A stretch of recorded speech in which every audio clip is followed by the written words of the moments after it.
What's up, ladies and gentlemen? It is yours truly, Fitz City. As promised, gonna go over the Twilight Cup, the best Pokemon for each typing. We got Fairy, Dark, Poison, and Ghost. Now, if you haven't seen my Boulder Cup video, what I basically do is go over what I think are the best 3 for each typing. So we're gonna have 12 in total, but I am gonna mention some notable mentions which could actually be better. It just depends on situations because that's how PvP is. But first we're gonna go over the dark types. I already have the dark type list pulled up, but I'm gonna go over the 3 I think are most important. So first off is coming with Mightyena. And the thing with Mightyena is the fact that it's got a low max CP, so these stats are basically retained at about 1500. Now it's weak to Bug, Fairy, and Fighting. Fairy is gonna make, a pretty good counter against all these dark types since it is allowed in the actual tournament. Bug, maybe not so much. Fighting, maybe not so much. But where Mightyena comes in is in its moves. Its moves are incredible. Now, you could run Fire Fang or Bite. Fire Fang is going to give you more energy per turn than Bite, but Bite is going to give you a lot more damage. Actually, the most amount of damage you could possibly do in a quick move. And then this is where things really get interesting. You could run Play Rough. Play Rough actually charges up fairly fast, and you can do a dark versus dark counter with this. So if you have a Mightyena and you go up against an Umbreon, you can melt it with Play Rough. And Play Rough charges up kind of fast. It's about mediocre. It's not super slow. It's not super fast. It's about right in the middle, right in the sweet spot. So Play Rough will charge up fairly quickly. Crunch will charge up a lot faster than Play Rough, but you're only doing super effective damage against a Ghost and Psychic. Ghost may be prevalent in this actual tournament, but I don't think that's going to be the case, and I'll explain that later when we go over Ghost types. But see, if you're in a Dark type matchup, you're not going to win that one. If you're in a Fairy type matchup, absolutely not, or even a Fighting. Now, this is the move. It only has 35 damage, but come on. It's super effective against Fairy and Grass. Now, where things get hairy is when you're going up against a matchup of Ghost or Poison, which can be highly possible. But the fact of the matter is, if you run Mightyena with Poison Fang and Play Rough, you're covering your Fairies, you're covering Grass, which Grass can be in this league, Venusaur for example, and you're also covering the Dark types as well with Play Rough. So Mightyena is actually really good for this tournament, and you would want to run, honestly, like I said, it's up to you. Fire Fang or Bite. Fire Fang would be better against like an Umbreon matchup, for example. Just giving you an example of why you would choose Fire Fang. It's a good move overall anyway. Or you could run Bite, but definitely run Play Rough and Poison Fang. You'll be glad you did so. Now, next up is Sableye. This should be a given because it is a Dark and Ghost type, and its only weakness is Fairy. You can max this Pokemon out, and these are the stats you're going to get. So that's pretty awesome. Now we go to the moves. The moves are good too. Shadow Claw. I would run Shadow Claw. It's not very effective, only against Dark. We can take those chances, I think. Take those chances, go with Shadow Claw. It's a very good move anyway, a lot better than Feint Attack. And then where things really get interesting is you could run Power Gem. It does normal damage to everything that's in the league. Or Shadow Sneak. Shadow Sneak is another good. It's only not very effective against Dark. Good to take those chances. And Shadow Sneak charges up extremely fast. Extremely fast. So definitely, without a doubt, I would say definitely run Shadow Sneak. You have to. Now, if you're going to pick a second move, Power Gem or Foul Play. Foul Play charges up faster than Power Gem. So that's where things get interesting. I'll leave this one up to you guys. It's basically the Shadow Claw and Shadow Sneak with this interesting typing that makes Sableye be on this list. Like, that typing is insane, and it is only weak to Fairy. There aren't a lot of Pokemon out there that have Fairy type moves, but this is a good example of a Pokemon that's only weak to Fairy. Of course, a Mightyena in this matchup with Play Rough would melt Sableye, so there's a good example of that situation. Now, next up is Shiftry. This was a hard third spot choice because there's so many more good Dark types, but it's where the moves come in for Shiftry that are absolutely phenomenal. Run Feint Attack, not Razor Leaf. Razor Leaf has a really low EPT, energy per turn, but it has Foul Play, which is good against those Ghost types or Psychic if you run into them, a Ghost like Psychic, dual typing. Leaf Blade. Leaf Blade is an incredible move, and this is good against like Quillfish. See, it's not very effective against poison, but super effective against water, which does neutral damage and neutral heavy damage because of the 70 power. So Leaf Blade is one of the best, if not the best, grass type charge move in PvP. So Shiftry definitely deserves to be talked about, and that's why I put it on this list. Now let's go back to the dark types. I just want to give you guys some notable mentions because I'm always good at doing that. Let's go ahead and zoom in here a little bit.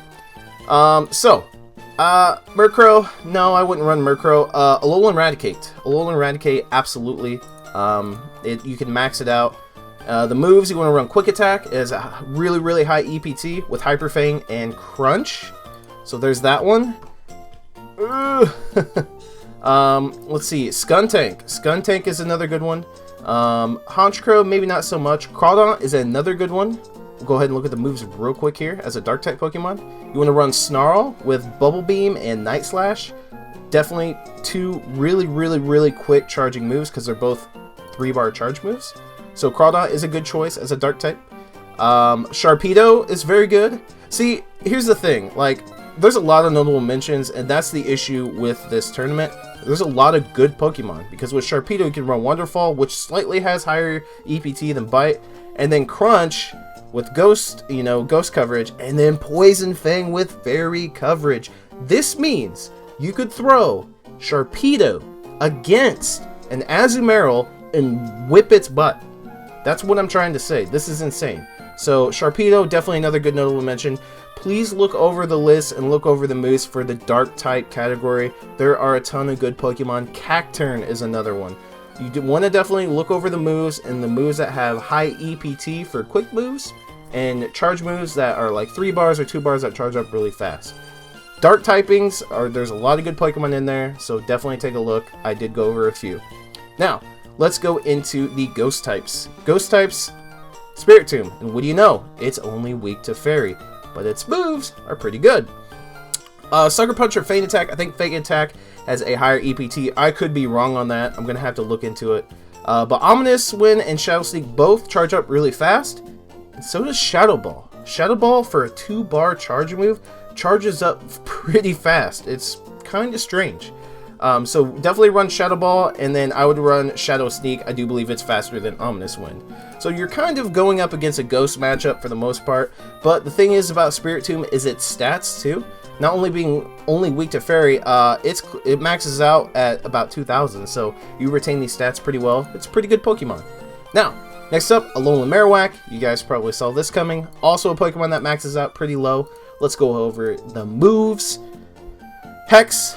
Gotta run Hex. Gotta run Shadow Ball. You want to run Hex and Shadow Ball, and then for the second move, Bone Club. Bone Club does charge up extremely fast, and if you go up against a Poison typing, goodbye. So it does normal damage to both Ghost, Fairy, and Dark types. But if you run into like an Alolan Muck, or if you run into any other Poison type fighting Poison, Bone Club's going to destroy them. So definitely a good Pokemon to have. Again, Hex, Shadow Ball, and Bone Club for Alolan Marowak. Now this last one's a little bit interesting. Look at those stats. Look at the CP. Okay. Let's look at the moves. Shadow Claw, nice. Shadow Punch, very nice.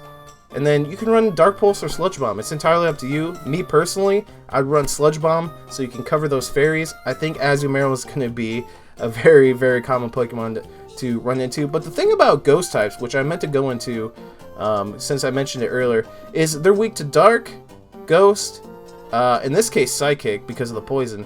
And Dark Pokemon are going to be a staple in this league, tournament, and so are Poison types. So this kind of scares me, but it is definitely a choice to go with. Now, if we go over to the Ghost types, are there any other ones that are worth mentioning? Honestly, not really. Mischievous has Ominous Wind. You could definitely run a Mischievous with Hex and Ominous Wind. Dusclops is definitely a possibility as well. People say Drifblim. I'm going to have to disagree on that. Just don't use Drifblim. It does have some good moves, but don't use it. Hex with Ice Punch and Shadow Punch. That would probably be the best coverage you could do. Because Fire, You might run into a grass type like Venusaur, but I kind of doubt it. So Hex, Ice Punch, Shadow Punch, and that pretty much covers the ghost types. Now, next up is the fairy types. Of course, you got to go with Azumarill. Stamina is insane at 1588. Then if we go ahead and go to the moves, what should you run? You want to run Bubble, a very, very good quick move with a high EPT and damage output. And then you want to run Play Rough, because we already talked about how well that charges up for being a pretty powerful 2-bar charge move. And Ice Beam is the same way, being a very powerful 2-bar charge move that charges up fairly fast, faster than you think it would. Hydro Pump's a no-no, it's a 1-bar charge move. Chances are you will die before you get it off, or you'll get it off and your opponent will shield, taking no damage. Because the main purpose is to get as many charge moves off as fast as possible, because you want to melt those shields if your opponent still has some left. So Azumarill is kind of a given. This next one's kind of a given as well. It's only weak to fire and ground and has some amazing resistances, and you can max it out and almost get those exact stats. Well, don't max it out, it'll be over 1600, but you know what I'm saying. So if we go to the moves, you want to run Bite. Astonish is just a terrible quick move in general. And then this is where things get interesting. I would run Iron Head because you could do super effective damage against your fairy typings, or ice typings, or rock typings, but mainly fairy. So definitely run Iron Head, and this next one's up to you. You might come across a dark type matchup, and that's fine. So you could play rough, that would be fine. Vice Grip charges up so incredibly fast that you're going to get these Vice Grips off like crazy, and maybe con your opponent into using a shield when they're not going to take that much damage from it anyway. Just kind of something to throw in the back of your mind, but if it was me, I'd run Bite with Iron Head and Play Rough. I do believe we got one more. Yep, we sure do. It's Togetic. Togetic is kind of a surprise, really. Look at the stats, pretty good, high defense, decent stamina, but the moves is where things set in. Extra Sensory is actually not that bad of a quick move. If you have one with Steel Wing, that's pretty good too. But Extra Sensory is definitely pretty good. And then here's where things get interesting. Do not run Dazzling Gleam. Dazzling Gleam takes forever to charge up as a 2-bar charge move. I'm serious. Do not run it. It will take forever. You will either A, die before you get one off, or B, your opponent could shield it if they have shields left, and you just wasted your time and your resources, and your Pokemon's dead. Now, Aerial Ace does charge up extremely fast. There's where the fighting and grass coverage does come in.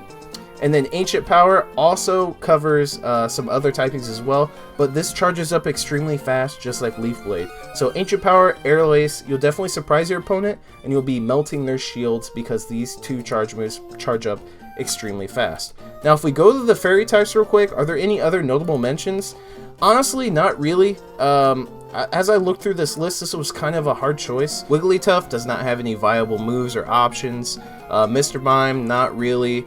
Alola Ninetales, there was an issue with some moves, so you could run Alola Ninetales as a notable mention, but I'm not so sure.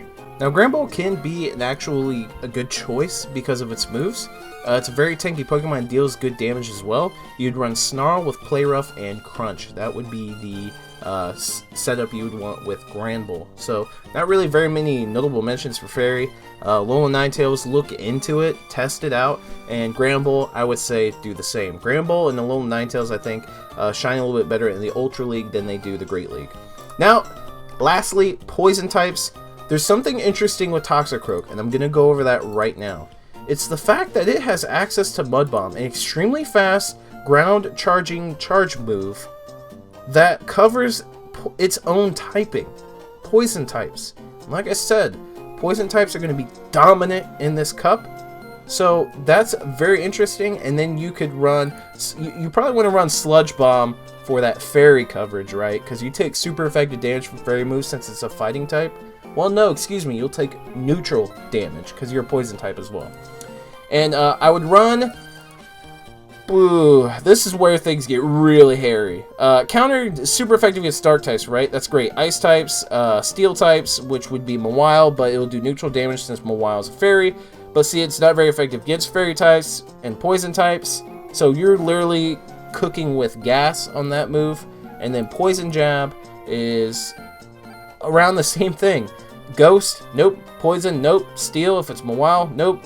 But you're doing neutral damage as fairy, grass. So this one's a toss-up. Both moves are very, very good in PvP as a quick move. They're both phenomenal moves, but it depends on how you want to run your Toxicroak. Definitely deserves to be talked about, and that's why it's on my list. Next up is Qwilfish. Qwilfish finally gets some light. It has some pretty good stats for a low CP. Let's go ahead and look at the moves. You want to run Poison Sting. You got it. With Ice Beam and Aqua Tail. Aqua Tail being an extremely fast charging water move for PvP. So Ice Beam, we've already said, you know, charges up pretty well. Sludge Bomb, or Sludge Wave, excuse me, is a 1-bar charge move. That's a no-no. So Poison Sting, Ice Beam, Aqua Tail, you got it. Now, I don't actually have a third one on this list, and there's pretty good reasons why. So these are going to be notable mentions. You could run Beedrill. Beedrill has some pretty good moves. Golbat, actually, you know, this was the Pokemon that was going to be on my list. Golbat, pretty good stats for such a low CP. You want to run Wing Attack with Air Cutter and Poison Fang. And actually, you could substitute Air Cutter with Shadow Ball. It depends on how you want to run your Golbat. Because Poison Fang charges up extremely fast, covers Fairy. Shadow Ball covers Ghost types, but not Dark types.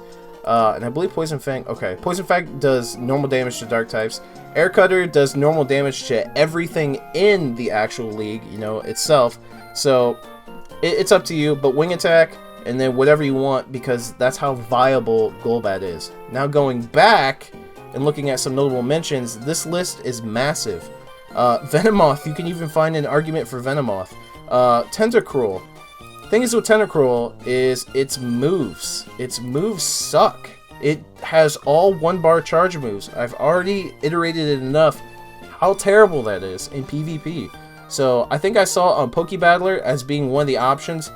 Absolutely not.